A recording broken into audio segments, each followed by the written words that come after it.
எங்க இப்ப வர முடியாது, நீ போயிட்டு வா. என்னது சம்மந்திக்கு உடம்பு சரியில்லையா? தாளுங்க நம்ம என்னன்னு பார்த்துட்டு வந்துறியே. ஒண்ணு பாக்காண்டா, எங்க அம்மா படுத்துக்க டிஸ்டர்ப் பண்ணாம இருக்கணும். வேணரி சம்மந்திக்கு உடம்பு சரியில்லை.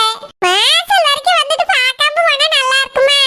உள்ளவே என்ன எப்படி இருக்குன்னு கேட்டுட்டு போறியனே. தூங்கிட்டு காலை எழுப்பி நீ எப்படி இருக்கான்னு கேட்கல முடியாதா? ஓஹோ தூங்கிட்டாங்களோ. சரி வந்தறப்ப நீங்க வாரியலா? மாப்பிள்ளை வீடு காண போறோம். நீ காண போ, காணாம போ. நான் எங்கேயும் உன் கூட வரல. வேணரி இப்படி சொன்னா என்ன அர்த்தம் வேணரி? வரலன்னு அர்த்தம். நீங்க வந்தீங்கன்னா உங்க கார்ல அப்படியே போயிட்டு வந்துடலாமேன்னு நினைச்சேன்.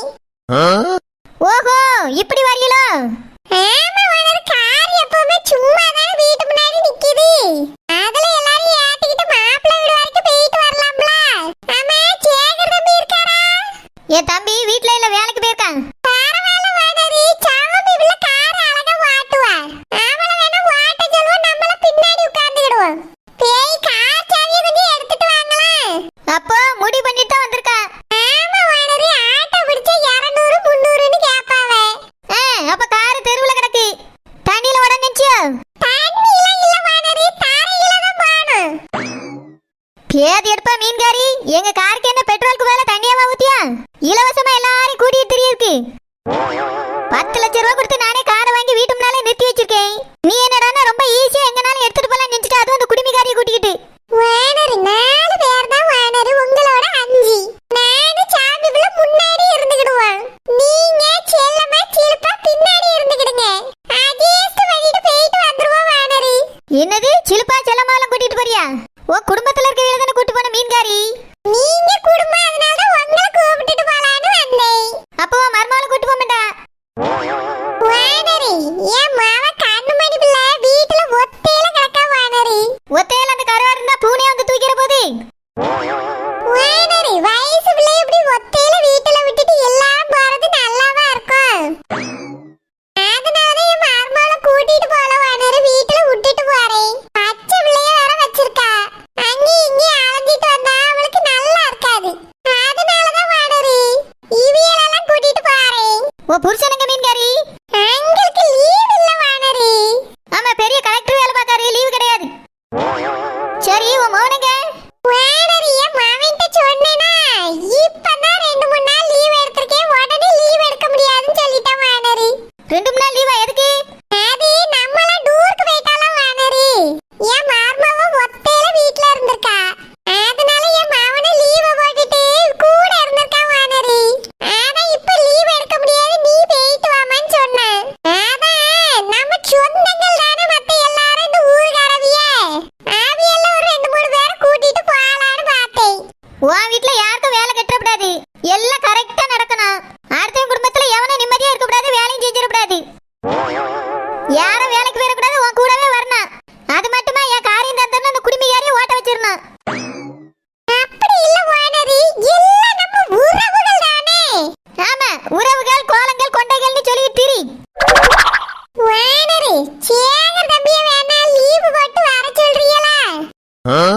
எதுக்கு மீன்காரி, அவனையும் நிம்மதியா வேலை செய்ய விட மாட்டியா? இல்ல வேணரி, சாமி பிள்ளை கார் ஓட்டியதுக்கு தானே நீங்க சங்கடப்படுறீங்க. சேகர் தம்பி ஒரு 1/2 நாள் லீவ் எடுத்துட்டு வர சொல்லுங்களேன். ஏன் உன் மௌனே உன் புருஷனை வரச்சலாம்? வேலை கெட்டு போயிரும் வேணரி, சம்பளம் முழுசா வாங்க முடியாதுல்ல. ஓ உனக்கு வந்தா ரத்தம், மத்தவங்களுக்கு வந்தா தக்காளி சட்னி. இல்ல வேணரி, நாங்க சம்பளத்தை நம்பி தானே வாழ்ந்துகிட்டு இருக்கோம். உங்களை மாதிரி 10 வீடு 10 மாடு வச்சிருந்தா பரவாயில்ல, ஒரு பிரச்சனையும் இல்ல. லீவ் ஓட்டிட்டு வீட்டுல கிடங்கன்னு சொல்லுவேன். ஆனா நாங்க மாசம் மாசம் வர சம்பளத்தை வச்சு தானே குடும்பத்தை நடத்தியும் வேணரி. ஆமா நாங்க மட்டும் மாசம் மாசம் சம்பளம் வாங்கினா தூரத்துக்கு எரிஞ்சிடுவா. நீ மட்டும் தான் மாச சம்பளத்தை வச்சு செலவு பண்ணுவ. இங்க பார் மீன்காரி, 10 வீடு வச்சிருந்தா அதுக்கு தகுந்த மாதிரி செலவு வரும். எங்களுக்கும் 10 வீட்ல வர பணத்துக்கு மேல செலவு ஆகுது. என் தம்பி சம்பளமா முழுசா வந்தாதான் எங்களுக்கு மாசம் மாசம் பத்தம். இந்த மாதிரி உன் மனசுல இருக்க நினைப்பெல்லாம் தூக்கி எரிஞ்சிரு. அட்டை வீச்சிய வேலை எப்படியாவது கெடுத்து விட்டுறணும். தான் வீட்டுல இருக்க வீயெல்லாம் ஒழுங்கா வேலைக்கு போன சம்பளம் வந்துடணும். ரொம்ப உயர்ந்த எண்ணத்தோட தான் சுத்திட்டு இருக்கா நீ. வேணரி இது ஒரு உதவி நினைச்சுக்கிடுங்க வேணரி. கார் சாவியை கொஞ்சம் தாங்கலாம், நீங்க வராட்டியும் பரவாயில்ல. வீட்டுல இருந்துக்கிட்டு சாவியை மட்டும் தாங்கலாம். சாமி பிள்ளை நல்லா ஓட்டுவேன்னு சொன்னேன். ஓட்டுவ, நல்லா ஓட்டுவ. அவளுக்கு குடுமி இருக்காதுன்னு சொல்லி வை.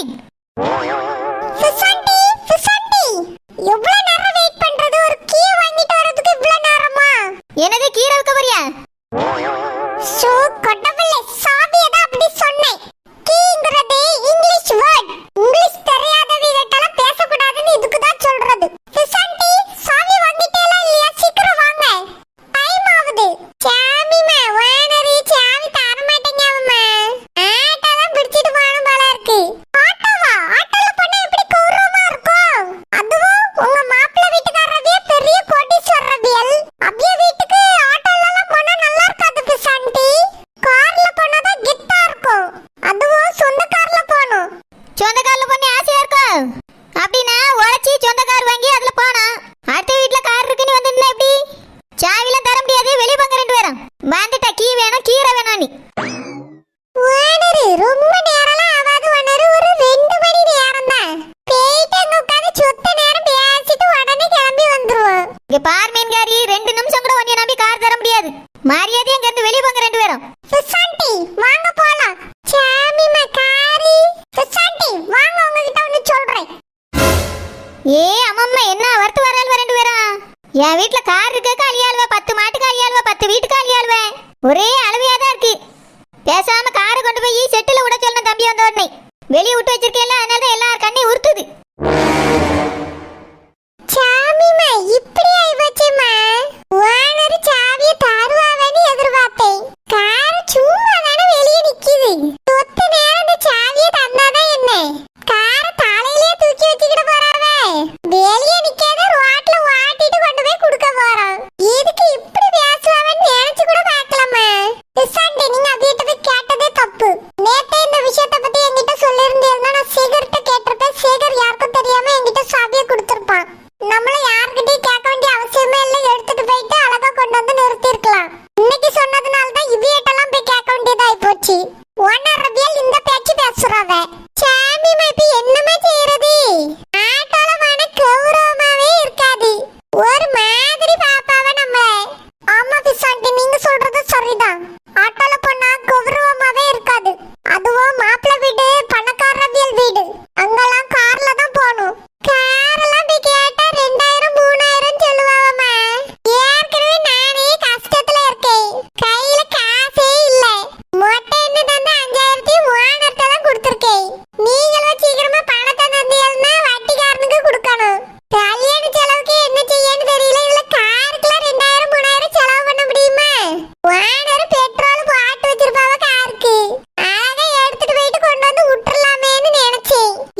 சேகரை விட்டுட்டு போனாலே போதும்.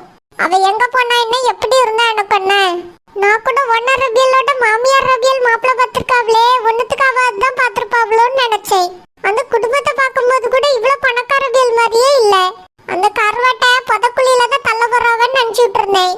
பார்த்தா மாப்பிள்ளை வீடு இவ்வளவு பெருசா பிரம்மாண்டமா இருக்கு. அந்த கருவாடு நல்லா குடுத்து வச்சவதான், அதான் இவ்வளவு பெரிய வீடு கிடைச்சிருக்கு. பரவாயில்ல, இருக்கட்டும். சேகருக்கும் எனக்கும் கல்யாணம் முடிஞ்ச பிறகு இதை விட பெரிய மாளிகையா நாங்க கட்டுவோம். அதுல நானும் சேகரும் மட்டும்தான் இருப்போம். மத்த எல்லாரையும் துரத்தி விட்டுருவோம்.